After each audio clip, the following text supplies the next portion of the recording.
নমস্কার বন্ধুরা। এই যে মাছগুলো দেখছেন, এগুলোকে আজকেই পুকুর থেকে তুলে আনলাম।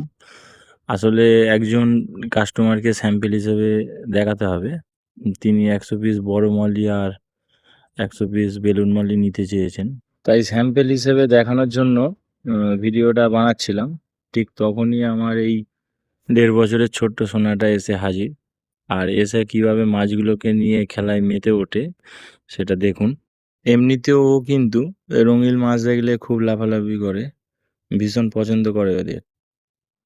স্যাম্পল ভিডিও বানাতে গিয়ে এখন ওই মিষ্টি খেলাই আমার ক্যামেরা বন্দি হয়ে গেল। এটা ভালো লেগে থাকলে অবশ্যই একটি লাইক ও সাবস্ক্রাইব করে সাথে থাকবেন।